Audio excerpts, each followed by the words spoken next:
বিকালে বাজার থেকে ফেরার সময় অতীন দেখল এলাকার কয়েকজন পাতি মস্তান গোছের ছেলেরা একটা নিরীহ বিড়ালকে ভীষণ রকম জ্বালাতন করছে। সেই বেচারা বিড়ালটা প্রাণে বাঁচার জন্য তার 4 হাত পা সমানে বাতাসে ছোড়াছুড়ি করছে, তাও তাদের জোরালো শক্তির কাছে পরাস্ত হচ্ছে বারবার। কিন্তু প্রাণের রক্ষার জন্য সেই পশুটা ভীষণ বিচ্ছিরি দাঁত খিচিয়ে অদ্ভুত এক গোঙানি দিচ্ছে। চোখের সামনে এমন ঘটনা দেখে অতীনের ভীষণ খারাপ লাগলো। অবলা প্রাণীকে এইভাবে টর্চার করার দৃশ্যটা ওর কাছে বড্ড অমানবিক। একটু এদিক ওদিক তাকিয়ে অতীন দেখল আশেপাশে মানুষের ভিড় অনেক হয়েছে, তবে নিছক তারা খেলা দেখতে জমেছে। তাই আর কোনো পথ খুঁজে না পেয়ে ওর হাতে থাকা বাজারের ব্যাগটা সেখানেই রেখে অতীন দৌড়ে গেল সেই লোকগুলোর মাঝে। ওদের সামনে গিয়ে অতীন একটু গলা ভারী করে একজনকে উদ্দেশ্য করে বলল, এই অবলা প্রাণীটাকে ওভাবে মারধর করার মানে কি? কি করেছে ওই বিড়ালটা? অতীনের গলা শুনে তাদের ভিতর থেকে একজন বয়োজ্যেষ্ঠ পুরুষ একটু কাঁধ ঝুঁকিয়ে অতীনের দিকে তাকিয়ে একটা বাঁকা স্বরে জবাব দিল, তাতে তোমার কি হে? নিজের চরকায় তেল দাও না। যে পথে এসেছো সেই পথেই বেরিয়ে যাও। লোকটার এমন বিচ্ছিরি উত্তর শুনে অতীনের ভীষণ রকম রাগ হল। ও সেখানেই দাঁড়িয়ে মনে মনে ভাবল, যে বয়সে ভগবানের আরাধন করে সময় কাটানোর কথা, সেই বয়সে এসে নিজে তো পাপ করছেই, সাথে কয়েকজন সাঙ্গপাঙ্গকেও জুটিয়েছে দেখছি। একটু ভুরু কুচকে রুড়ো কণ্ঠে অতীন সেই লোকটাকে জবাব দিল, এই বয়সে এসে কোথায় ভগবানের নাম গান করার কথা আপনার? তা না করে একটা অবলা পশুকে ধরে এমনভাবে জ্বালাতন করছেন। কি অপরাধ করেছে বিড়ালটা সেটা আগে বলুন। এই যে মানবতার ফেরিওয়ালা, আমাদের জ্ঞান না দিয়ে যে কাজে এসেছিস সেই কাজটা করে বাড়ি যা। আমাদের নিজি কাজে নাক গলাতে আসলে শেষমেশ নাকটাই কিন্তু হারাবি, বুঝলি? লোকটার এমন কথা শুনে এবার অতীনের সারা শরীর যেন রাগে জ্বলে উঠল। অতীনের মনে খানিকটা তিক্ততা জমে গেল সেই লোকটার প্রতি। তবে এই লোকটার কোনো ক্ষতি করার ক্ষমতা অতীনের নেই। ও জানে এই অঞ্চলের ভারপ্রাপ্ত মেয়রের ডান হাত এই গুন্ডা লোকটা, কিন্তু কাঁধের উপর মেয়রের হাত আছে বলে যা ইচ্ছা তাই করবে না, সেটা তো করতে দেওয়া যাবে না। দেশ থেকে কি আইন কানুন বলে সব উঠে গেল? মনে অনেক চিন্তা আর ক্ষোভ জমিয়ে অতীন ঠিক করে এইভাবে একটা অবলা পশুকে মার খেতে সে দেবে না। অতীন আবার খানিকটা শক্ত গলায় সেই লোকটাকে উদ্দেশ্য করে বলে উঠল, আরে ভাই, মানছি আপনাদের ক্ষমতা আছে, তাই বলে একটা অবলা প্রাণীকে এইভাবে জ্বালাতন করবেন সবাই মিলে? এইসব করার জন্য কি আর কিছু পাননি? কি অপরাধ করেছে বিড়ালটা?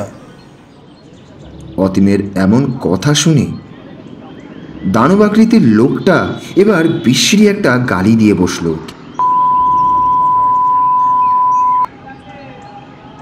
তখন থেকে একটাই কথা বলছিস দেখছি, কি করেছে ওটা, কি না করেছে ওটা? আরে ওটা বিড়াল না, একটা অপয়া শয়তানের ভাই। দেখ দেখ, চোখগুলো দেখলেই কেমন জানি ভয়ে গা সেঁধিয়ে যাচ্ছে। ওর জন্য আজকে আমাদের বড় ভাই মরতে মরতে বেঁচে গিয়েছে। ওর দিকে তাকালেই সেই দিনটা আমাদের সবার খারাপ যায়। এমন বিদঘুটে নিকষ কালো বিড়াল বাপের জন্মে দেখেছিস? দেখ দেখ, ভালো করে দেখ, পুরো শরীরটা যেন হালকাত্রার ভিতরে চুবানোর পর তুলে ছেড়ে দিয়েছে কেউ। অন্ধকারের সামনে পড়লে এখানকার যে কেউ ভয় পেয়ে চমকে ওঠে, আর একটু গাঢ় অন্ধকারের মাঝে দেখলে তো আর কে পায়। লোকটার এমন সব কথা শুনে বিড়ালটার দিকে এবার এক নজর তাকালো অতীন। তার মিশমিশে কালো শরীর আর তেমনি কালো দুই চোখ, সবটুকু মিলিয়ে তাকে সত্যি ভীষণ বিদঘুটে তৈরি করেছে। এবার সেই বিড়ালটিও অতীনের দিকে তার কালো দুই চোখ জোড়া দিয়ে অসহায়ের দৃষ্টিতে তাকিয়ে থাকল।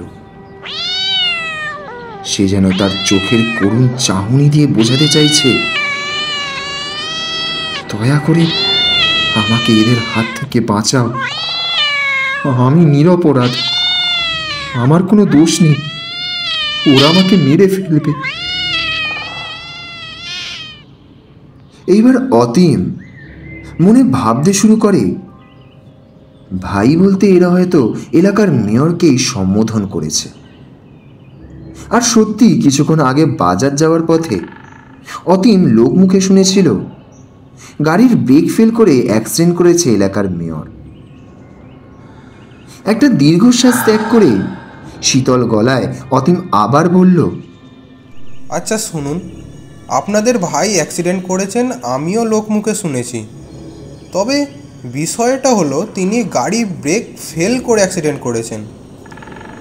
আপনাদের যদি এতই শাস্তি দিতে হয় তাহলে গাড়িটাকে ভাঙচুর করুন, নয়তো পুড়িয়ে দিন।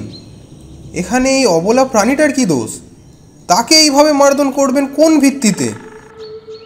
দোষ আছে তাই বলছি। বিড়াল পথ কাটলে বিপদের আশঙ্কা থাকে, আর এই ভুতুরে বিড়ালটা পথ কাটলে তো বিপদ নিশ্চিত। আজকে সকালে আমাদের ভাই বাড়ি থেকে বার হওয়ার সময় এই অপয়া বিড়ালটা রাস্তা কেটেছিল, আর সেই জন্যেই ভাইয়ের অ্যাক্সিডেন্ট হয়েছে। লই, তোরা হাঁ করে দেখছিস কি? জলদি পেটা, পিটিয়ে শেষ করে ফেল হতচ্ছাড়াটাকে। লোকটার বলা শেষ দুটো বাক্য যেন অতীনের ভিতরের পুরুষত্বটাকে ভীষণভাবে নাড়িয়ে দিল। সঙ্গে সঙ্গে এক লাফ দিয়ে বিড়ালটাকে তাদের হাত থেকে কেড়ে নিল অতীন। তারপর ঝোপের দিকে ছুঁড়ে মারল। ওর এমন কাণ্ড দেখে এবার দানব আকৃতির লোকটা ভীষণ ক্ষুব্ধ হয়ে উঠল। তারপর রাগ আর কর্কশ গলায় লোকটা বলে উঠল, তোর এত বড় সাহস, আমাদের কাজে বাধা দিস? তখন থেকে ভালোভাবে কথা বলছি বলে পার পেয়ে গেছিস না? এই, এটাকে আগে শেষ করতো, ওটাকে পরে দেখছি। তোরা দুজনে গিয়ে ওটাকে ধরে আন, দুটোকেই মেরে এইখানে পুঁতে দেবো আজকে। সেই লোকটার কথাগুলো শেষ হতে না হতেই সামনে দাঁড়িয়ে থাকা দুজন লোক তাদের হাতে থাকা লাঠিগুলো নিয়ে রুদ্ধশ্বাসে অতীনের দিকে তেড়ে আসলো। ও কোনো কিছু বুঝবার আগেই সেই লোকগুলো সপাটে লাঠির আঘাত করলো অতীনের মাথায়। অসহ্য এক তীব্র যন্ত্রণায় ভীষণ আর্তনাদ করে উঠল। তারপর মাথায় হাত দিয়ে সেখানেই বসে পড়ল অতীন।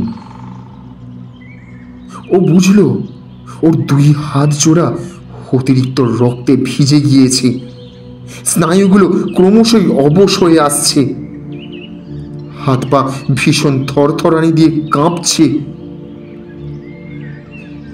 আস্তে আস্তে চোখ জোড়াও বুঝে আসার জন্য ইতিমধ্যে মস্তিষ্কের সাথে যুদ্ধ শুরু করে দিয়েছে। এবার অতীন একটা আর্তনাদ করে মাটির উপরে লুটিয়ে পড়ল। মাটিতে শুয়ে অর্ধ বুঝে আসা চোখে অতীন দেখল বিড়ালটাকে আবার ধরে এনেছে সেই লোকগুলো। বিড়ালটা ঠিক আগের মতোই আবার দাঁত খিচিয়ে বিচ্ছিরি একটা গোঙানি দিচ্ছে বাঁচবার জন্য।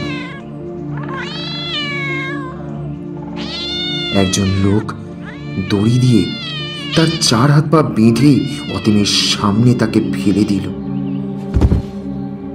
তারপর সেই বয়সজ্যেষ্ঠ শয়তানটা একটু পৈশাচিক হাসি দিয়ে বলল,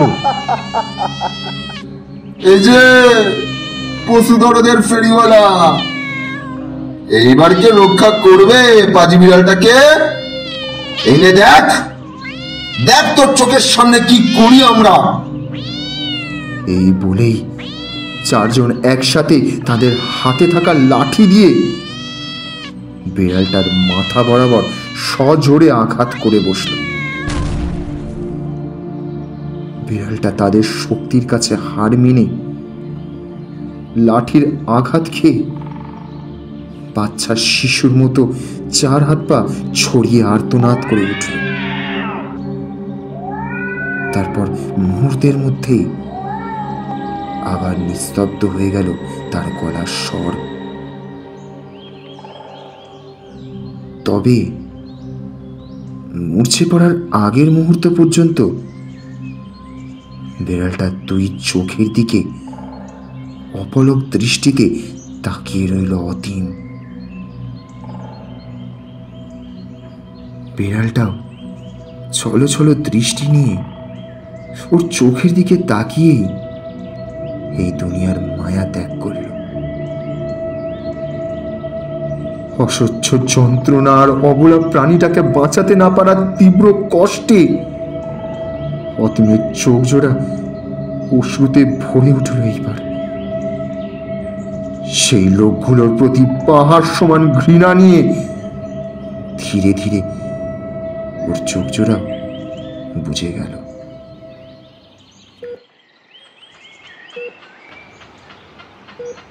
অতীনের চোখ খুলতেই ও দেখল মাথার উপর সিলিং ফ্যানটা ধীরে ধীরে চক্রাকারে ঘুরছে। অস্পষ্ট চোখের দৃষ্টি একটু নাড়াতেই ওর মাথায় ভীষণ এক অসম্ভব রকমের ব্যথা অনুভব করল। তবে অতীনের নজর পড়ল ওর স্ত্রী পল্লবীর দিকে। ওর স্ত্রী পল্লবী শিওরে দাঁড়িয়ে আছে। তার যেন মুখের রং পুরো উড়ে গেছে। চোখ জোড়ায় দুশ্চিন্তা আর ভয় একসাথে মিশে আছে। ধর্মরি অতীনকে উঠতে দেখে পল্লবী সংকোচের স্বরে বলে উঠল, আরে কি করছো নাকি? উঠছো কেন? তোমার মাথায় প্রচন্ড আঘাত লেগেছে যে। আর এমনিও ডাক্তার কাকু বলেছেন তোমাকে এখন শুধুই রেস্ট নিতে। এইটুকু বলেই পল্লবী অতীনকে আবার বিছানায় শুইয়ে ওর মাথায় স্নেহের হাত বুলিয়ে দিল। ওর চোখে চোখ পড়তেই অতীন দেখল পল্লবীর 2 চোখ ভারী ছলছলে। অতীনের এমন অবস্থা দেখে পল্লবী যেন ভীষণ কষ্ট পাচ্ছে। অসহায়ের দৃষ্টিতে ওর হাতটা চেপে ধরতে দেখে নিজেকে কোনো মতে সামলিয়ে নিল এবার অতীন। তারপর মুখে হালকা হাসি নিয়ে বলল, আরে আরে আমি ঠিক আছি, কিন্তু আমায় একটা জবাব দাও তো দেখি, এখানে কিভাবে আসলাম আমি? অতীনের পুরো কথা শেষ হতে না হতে ওর কেবিনের ভিতরে এক অজ্ঞাত ভদ্রলোক এসে বলল, আমি আপনাকে নিয়ে এসেছি। মাফ করবেন, আপনাদের ভেতরে কথা বলছি। আসলে গতকাল সন্ধেবেলায় বাড়ি ফেরার সময় দেখলাম আপনি জ্ঞানশূন্য অবস্থায় রাস্তার একপাশে পড়ে আছেন। মাথা ফেটে গিয়ে রক্তে একবারে যাচ্ছেতাই অবস্থা ছিল আপনার। তাড়াহুড়ো করে আমি তারপর আপনাকে হাসপাতালে নিয়ে এসে ভর্তি করিয়ে দিলাম। জানি না, সঠিক সময় যদি উনি তোমাকে হাসপাতালে না নিয়ে আসতেন তাহলে আজ আমি আর তোমাকে দেখতে পেতাম কিনা। আমি যে কি বলে ওনাকে ধন্যবাদ জানাবো তা আমি সত্যিই জানি না।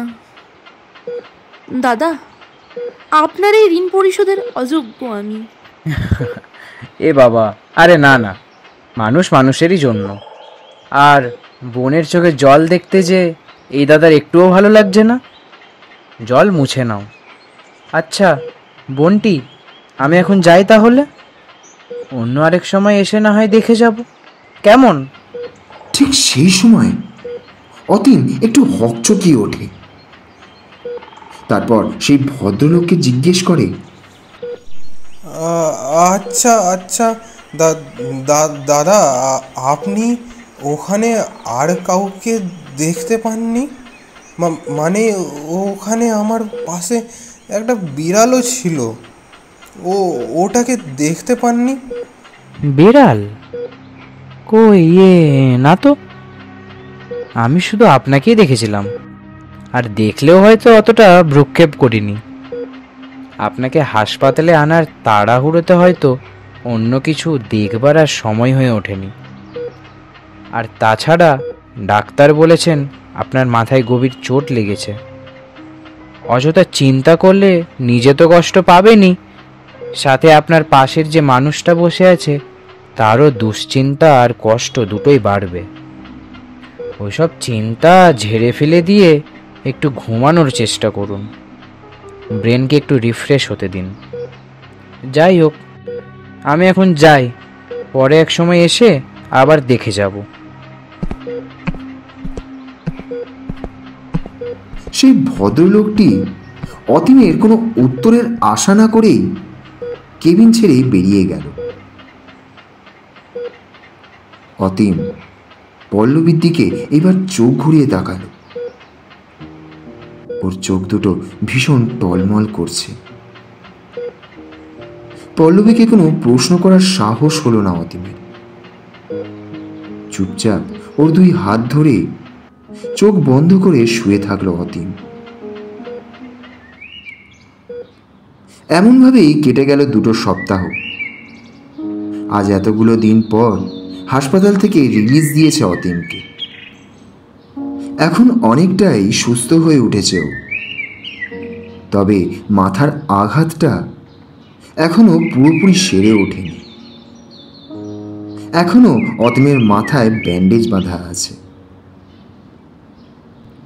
এই কয়েকদিনে অতীন যতবারই একা থেকেছে সেদিনের সেই করুণ ছলছলে চোখ জোড়া ওর চোখের সামনে যেন ভেসে উঠেছে বারবার। সেই করুণ আঁখি দুটো অতীনের দিকে ছলছলে দৃষ্টিতে তাকিয়ে বারবার বাঁচার জন্য আর্তনাদ করে ডেকেছিল। তবে শত চেষ্টার পরেও অতীন ওকে বাঁচাতে পারেনি। সেই অবলা প্রাণীটির করুণ 2 নজর যখনই অতীনের চোখের সামনে ভেসে ওঠে, ওর বুকে ভীষণ কষ্ট এসে ঘর বাঁধে। এত সব ভাবতে ভাবতে ওর যে কখন চোখ লেগে গেল ও তা বুঝল না।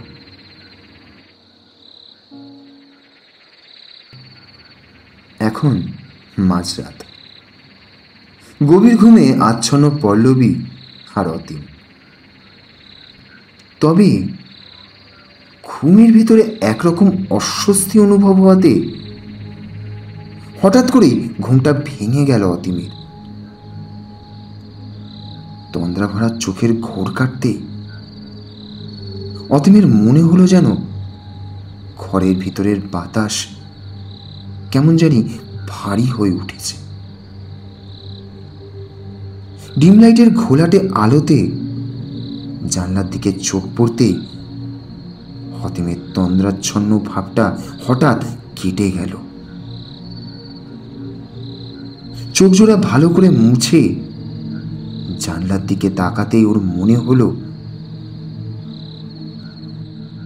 একজোড়া জ্বলন্ত চোখ শীতল দৃষ্টিতে অতীমের দিকে অপলকভাবে তাকিয়ে আছে। চোখের দৃষ্টি খানিকটা তীক্ষ্ণ হতে নিজের মনেই অতীম আবার বলে উঠল, তুই বেঁচে আছিস? আমি জানতাম তোর কিছু হবে না। একদিন ক্ষণিকের পরিচয় যাকে এতটা আপন করে ফেলেছি, সে এত সহজে আমাকে ছেড়ে চলে যেতে পারে না। হঠাৎ জানালার পাশে দাঁড়িয়ে থাকা সেই চার পায়ে প্রাণীটা অদ্ভুত একটা শব্দে ডেকে উঠল। বিড়ালটার আওয়াজ অতীমের কানে আসতে সরু একটা হাসি ফুটে উঠল এবার ওর ঠোঁটে।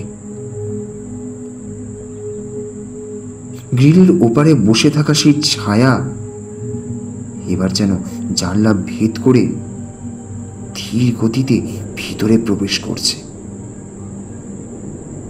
অতীম হিতাহিত জ্ঞান ভুলে বিছানা থেকে নেমে জানলার দিকে ধীর পায়ে এগিয়ে যেতে লাগলো।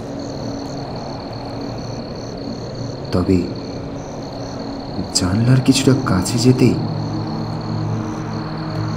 অতীমের মনে হঠাৎ যেন কেউ বলে উঠল, ও কি অতীমকে টানছে নিজের দিকে।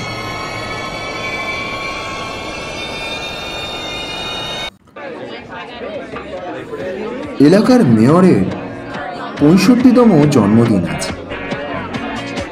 জন্মদিন উপলক্ষে মেয়রের গেস্ট হাউসে বড়সড় একটা আয়োজনও করা হয়েছে। শহরের নামকরা সকল ব্যক্তিবর্ণ এসেছেন এই ফাংশনে। লাল সবুজ ফেয়ারি লাইট দিয়ে সাজানো হয়েছে পুরো গেস্ট হাউসটা। মেয়র তার জন্মদিন উপলক্ষে কোনো কিছুরই খামতি রাখেন। একটা কর্নারে থাক থাক করে সাজানো আছে দেশি বিদেশি নানান ধরনের পানীয় সমাহার। সেই সাথে মনোরঞ্জনের জন্য আছে রাতপরীদের মন করা নৃত্যের আয়োজন। আজকের এই রাতে কারো খেতে মানা নেই। যার যত ইচ্ছা মন ভরে রঙিন জল কাণ্ডে পিণ্ডে গিলছে আর মনোরঞ্জন লুফে নিচ্ছে। গেস্ট হাউসের এক কর্নারে দাঁড়িয়ে আছে মেয়রের ডান হাত রুমেল খান আর সাথে তার চেলাদের দল। রুমেল নিজের রঙিন জলের গ্লাস হাতে নিয়ে ওদেরকেও উদ্দেশ্য করে এলোমেলো একটা ছন্দে বলে উঠল, আজকে কোনো মানে নেই পথারাতে, মন ভরে গা।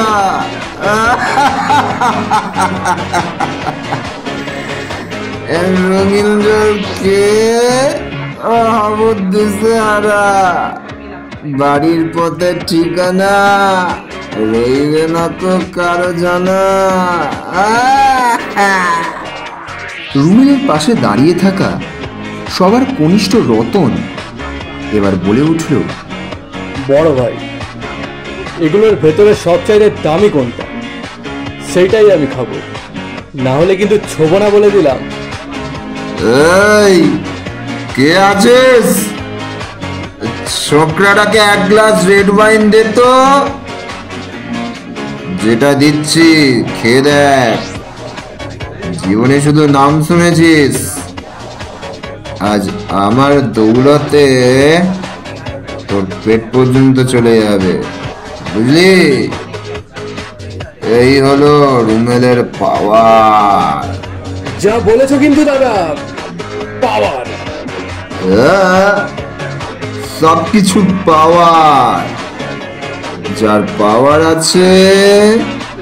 তার সবকিছু আছে, বুঝলি?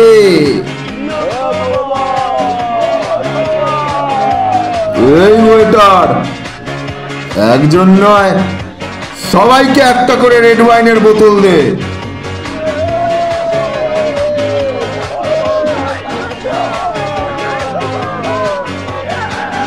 রুমের সবাইকে একটা করে বোতল দিতে বলে সামনে এগিয়ে যায়। লাল ড্রেস পরে রাতপরীর দল নৃত্য করছে। রুমেলের খুব ইচ্ছে করছে তাদেরকে ছুঁয়ে দেখবার জন্য। অনেকদিন হলো মেয়েদের শরীরে ঘ্রাণ নেওয়া হয়ে ওঠেনি, কিন্তু মেয়র আর ফাংশনে আসা ব্যক্তিবর্গের সামনে হাত দেওয়াটা ঠিক হবে না, এতে মেয়রের ইমেজের ক্ষতি হতে পারে। এই ভেবে নিজেকে দমিয়ে নেয় সে। তারপর আবার রঙিন জল গলায় ঢালতে শুরু করে। রেড ওয়াইন গলা পর্যন্ত খেয়ে পা টলমল করছে রতন। জীবনে প্রথমবারের মতো এত দামি রঙিন জল পেটে পড়েছে। পাশে থাকা ওর বন্ধু সজীবকে উদ্দেশ্য করে বলে উঠল রতন, বাথরুমটা কোন দিকে রে? আমি কি করে বলবো? মেয়র কি আমার বাপ লাগে যে তার ঘরের খবর রাখবো আমি? যা গিয়ে নিজে খুঁজে নে, সালা লুজার। যা খেতে পারিস না তা গোবরাসে গিরিস কেন? রতন কয়েকটা মিডিল ক্লাস গালি দিয়ে সেখান থেকে উঠে টলতে টলতে গেস্ট হাউসের বাইরে চলে আসে। তার চোখের সামনে সবকিছু যেন ধোঁয়াশা লাগছে এখন। তার উপর জোনাকি পোকার ন্যায় জ্বলতে থাকা ফেয়ারি লাইটের রঙিন আলোতে তার চোখ একেবারে ধাঁধিয়ে আসছে যেন। ফ্রিতে পেয়ে একদম গলা অবধি পান করেছে সে আজ। হঠাৎ বাইরের ঠান্ডা বাতাস ওর গায়ে এসে লাগতেই শরীরটা যেন গুলিয়ে উঠল রতনের। একটু হাঁটু গেড়ে বসে ওখানে মুখ ভরে বমি করলো কয়েকবার। ওর যেন একদম হাঁটতে ইচ্ছা করছে না আজ। তবুও ফ্রির মদের নেশা তাকে পেয়ে বসেছে। এত দামি দামি ব্র্যান্ডের রঙিন জল সে বাপের জন্মেও দেখেনি, পান করা তো দূরের কথা। আজকের রাতটা চলে গেলেই আবার সে একটা বছর অপেক্ষা করতে হবে তাকে। তাই আজকের রাতটা সে কোনো মতেই মিস করতে চায় না। টলমলে পায়ে ভর দিয়ে উঠে দাঁড়িয়ে আবার হাঁটতে লাগে রতন। গেস্ট হাউসে ঢুকবার সময় ওর চোখে পড়ল বাথরুমটা। রতন মনে মনে ভাবল চোখে মুখে জল দিলে হয়তো ঘুম ঘুম ভাবটা একটু কমে যাবে, তখন যদি আরো বেশি করে খেতে পারে। দেওয়াল হাতড়িয়ে এক পা করে বাথরুমের দিকে এগিয়ে গেল রতন। বাথরুমের ভেতরে এসেও আরেকবার বমি করল সে। তারপর ট্যাপ ছেড়ে ঠান্ডা জল মুখে মারতে খানিকটা স্বস্তি বোধ করল। বাথরুম থেকে টিস্যু ছিঁড়ে মুখ মুছে বার হতে যাবে, ঠিক এমন সময় সামনে থাকা আয়নার ভেতরে একজোড়া চোখ দেখে থমকে দাঁড়ানো রতন।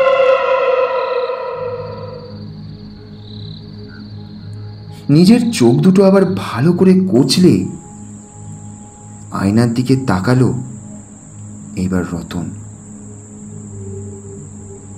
না, সেখানে তো কেউ নেই। নিজেই নিজেকে বিশ্রী ভাষায় একটা গালি দিয়ে গালে হালকা থাপ্পড় মেরে বলে উঠল, বুঝে আয় রতন, তোর এখনো অনেক কিছু করার বাকি, হুঁশে আয়। তবে কথাটা বলে পাশ ফিরতেই আবার মনে হলো আয়নার ওপাশ থেকে সত্যি একজোড়া চোখ তার দিকে তীক্ষ্ণ দৃষ্টিতে তাকিয়ে আছে। তড়িঘড়ি করে আবার রতন ঘুরে দাঁড়ালো। এবার রতন সামনের হাত দুটোতে ভর দিয়ে খানিকটা ঝুঁকে আয়নার দিকে তাকালো। তারপর বোকার মতো একটু হেসে উঠে বলল, না, আর খাওয়া যাবে না, বরং গিয়ে 2-3টে বোতল জামার ভিতর লুকিয়ে বাড়িতে নিয়ে যেতে হবে। হ্যাঁ হ্যাঁ, এটাই ভালো হবে, এটাই ভালো হবে। কথাগুলো বলে ঘাড় ঘোরাতেই ওর কাঁধের উপর একটা ভারী বাতাস অনুভব করল রতন। ভীষণ ভয়ে আঁতকে ওঠে রতন। এইবার কোন লুকে লুকে কেন নাটক করছিস? সাহস থাকলে সামনে আয়, দেখি বুকের দম কতটুকু। সামনে আয়। কথাটা বলেই শার্টের নিচে থাকা ধারালো চাকুটা এক হাত দিয়ে বার করে শক্ত হাতে আঁকড়ে ধরে এইবার রতন। তারপর একটা বিচ্ছিরি গালি দিল সে। কিন্তু পরক্ষণে রতনের মনে হলো সে যেন হাওয়ার মাঝে বারবার হাত ঘোরাচ্ছে। এইখানে সে ছাড়া আর কেউ নেই। খানিকক্ষণ পর রতন বুঝতে পারল এই সব কিছু তার মনের ভ্রম। গলা পর্যন্ত খাওয়ার কারণে এমন উল্টোপাল্টা লাগছে তার। বড্ড অস্বস্তিও যেন হচ্ছে তার আজ। রতন মনে সিদ্ধান্ত নিল বাথরুম থেকে বেরিয়ে সোজা বাড়ি যাবে সে। অতি লোভে তাঁতি নষ্ট করার মতো বোকামি সে করতে চায় না। যেমন কথা তেমন কাজ। বাথরুম থেকে বেরিয়ে সোজা পার্কিংয়ে চলে গেল রতন। রুমেল ভাইয়ের গাড়ির চাবি ওর কাছেই আছে। গাড়ি নিয়ে গেলে দ্রুত পৌঁছানো যাবে বাড়িতে। পরে রুমেল ভাইকে সামলে নেবে সে। দ্রুত পায়ে গাড়ির দিকে যাওয়ার সময় রতনের মনে হলো কেউ তার নাম ধরে ডাক দিচ্ছে পিছন থেকে। সেই ডাকের আওয়াজ শুনে ভীষণ চমকে গিয়ে পিছনে ঘুরে দাঁড়ায় রতন। এবার হঠাৎ ওর ভীষণ ভয় হতে শুরু করেছে। সেখানে দাঁড়িয়ে কাঁপা গলায় রতন বলে উঠল, এই সজীব, তুই এখানে কি করছিস? বাইরে আয়। হঠাৎ পাশের ঝোপের ভেতর থেকে সজীব ধীর পায়ে বাইরে এলো। ওর মুখে বিকৃত এক হাসি মাখানো রয়েছে। রতনের কাছে এসে শান্ত গলায় সজীব বলল, আজ বহুত গিলে ফেলেছি রে। বিশ্বাস কর, বাপের জন্মেও এমন খাইনি কখনো।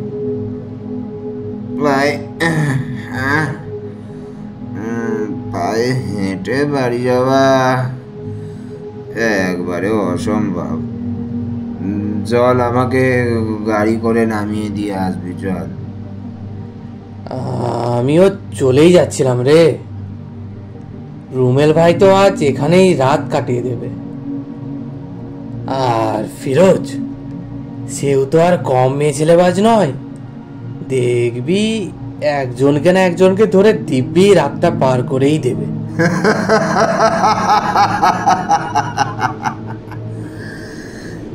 যা বলেছিস ভাই, চল আমরা বেরিয়ে যাই এবারে, চল।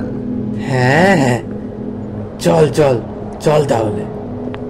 কথাগুলো বলার পর দুজনে গাড়িতে উঠে পড়ে। গাড়িতে চাবি দিয়ে লুকিং গ্লাসটা ঠিক করতে গিয়ে হকচকিয়ে ওঠে রতন। পাশের সিটে সজীব বসে আছে, অথচ লুকিং গ্লাসে তাকে দেখা যাচ্ছে না।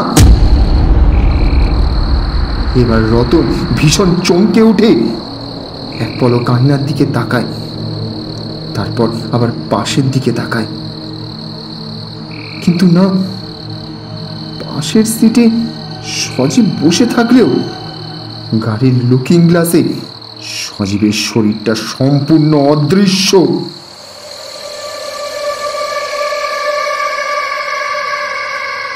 সজীবের শরীরের পরিবর্তে সোজা তার পিছনে থাকা সিট কভারটা দেখা যাচ্ছে। এবার রতন একটু চোখ কচলে নিয়ে আবার আয়নার দিকে তাকায়, তবে তখনও সেই একই দৃশ্য দেখতে পায় রতন। এমন দৃশ্য চোখে দেখে ভীষণ ভয়ে শিহরিত হয়ে ওর পুরো শরীর কেঁপে ওঠে একেবারে। তারপর বিস্ফারিত চোখে সজীবের দিকে তাকাতে সজীব সামনে তাকিয়ে বলে উঠল, গাড়িটা স্টার্ট দে রতন। কথাটা শুনতেই ভয়ে আঁতকে ওঠে রতন। সজীবের গলা সে ভালো মতো চেনে, কিন্তু এখন সে যে স্বর শুনছে, এই গলার স্বর সজীবের নয়। কেউ যেন অনেক দূর থেকে ঘেরে ঘেরে কণ্ঠে কথাগুলো বলছে, আর সজীব সেই কথার তালে ঠোঁট নাড়াচ্ছে মাত্র। এবার কাঁপা কাঁপা গলায় রতন বলে ওঠে, এই সজীব, কি হয়েছে তোর? এমন ভাবে কথা বলছিস কেন? রতনের কথা শুনে সজীব এবার ঘাড় ঘুরিয়ে রতনের দিকে তাকাতেই রতন ভীষণ আতঙ্কে ছিটকে সরে গিয়ে সিট থেকে দরজায় গিয়ে ছিটকে পড়ে। এবার রতন সজীবের চোখের মণি দুটোর দিকে তাকায়, কিন্তু কিন্তু ওগুলো কি? ওগুলো কোনো স্বাভাবিক মানুষের চোখের মণি হতে পারে না। রতন দেখছে কালো মণির পরিবর্তে একজোড়া হলদেটে জল জলে মণি ফুটে উঠেছে সজীবের চোখের দুই ছিদ্রতে। আতঙ্কিত গলায় রতন বলে উঠল, কি তোর চোখগুলো ওরম দেখাচ্ছে কেন? এইবার সজীব মিশ্র একটা বিচ্ছিরি অট্ট হাসি দিয়ে উঠল।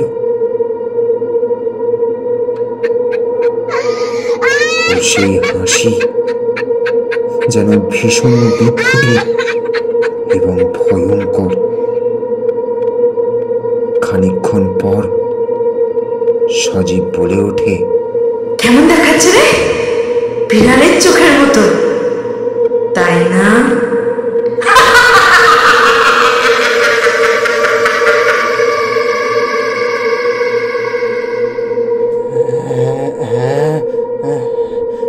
কিন্তু একটু আগেও তো ঠিকই ছিল।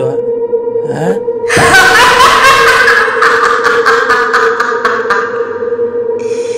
ঠিকই ধরেছিস তুই। এই চোখ দুটো বিড়ালেরই চোখ।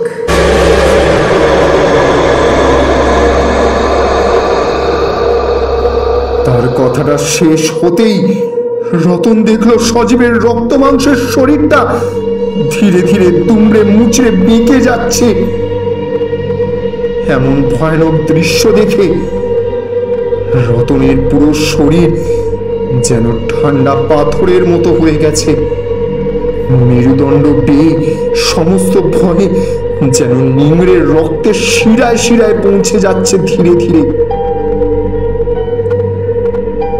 রতন দেখল হাড় মাংসের মানুষটা দুমড়ে মুচড়ে গিয়ে একটা বিড়ালের আকৃতি নিয়েছে এইবার। কালো মিশমিশে একটা বিড়াল। রতনের চোখ যেন আর এসব নিতে পারল না। অসহ্য যন্ত্রণা আর তীব্র ভয় নিয়ে গাড়ির দরজা খুলে নেমে পালাতে গেল সে, কিন্তু ভয়ের তীব্রতা তাকে সম্পূর্ণ পঙ্গু বানিয়ে দিয়েছে। গাড়ির দরজা খুলতেই রতন ধপ করে নিচে পড়ে গেল। ভীষণ একটা আর্তনাদ করে রতন সবাইকে জানিয়ে দিতে চাইল, কিন্তু পায়ের সাথে সাথে তার বাক শক্তিও যেন হারিয়ে গিয়েছে। শত চেষ্টার পরও মুখ থেকে একটা শব্দ উচ্চারিত হল না রতনের। বাঁচার শেষ চেষ্টা করতে বুকে ভর দিয়ে পালাতে চাইল রতন। তবে ভয়ার্ত চোখে রতন দেখল বিড়ালটা গাড়ি থেকে নেমে তার দিকে এগিয়ে আসছে সন্তর্পণে, ঠিক যেমনটা শিকারী তার শিকারকে ধরবার জন্য এগিয়ে আসে।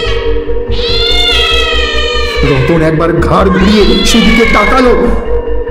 বিড়ালের চোখ দুটো জল জল করছে, ঠিক যেন আগুনের শিখার মতো। হঠাৎ রতনের চোখের সামনে এক মুহূর্তের জন্য কিছুদিন আগে ঘটানো একটা পাপকর্ম ভেসে উঠল।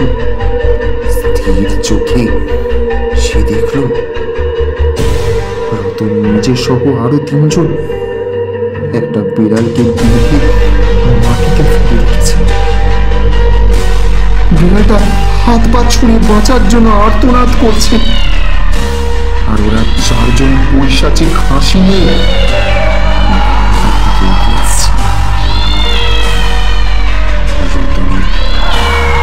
কিছু বুঝতে পারল না। সে হাউমাউ করে কেঁদে নিজের প্রাণ ভিক্ষা চাইতে লাগলো বিড়ালটার কাছে, কিন্তু বিড়ালটা তার হাজারো আকুতি অনুনয়কে তোয়াক্কা না করে এক লাফে রতনের শরীরের ওপর উঠে তার ধারালো মুখের আঁচড়ে ছিন্ন ভিন্ন করে দেয় রতনের দেহটা।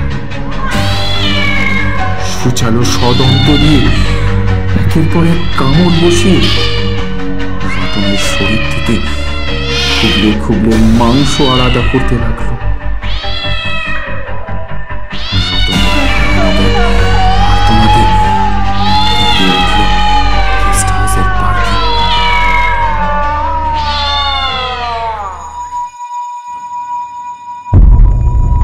আমাদের এই গল্পটা আপনাদের কেমন লাগলো নিশ্চয়ই জানাবেন। আর আমাদের গল্পটি যদি ভালো লাগে আমাদের চ্যানেলটিকে সাবস্ক্রাইব করতে ভুলবেন না। সবাইকে অসীম ধন্যবাদ।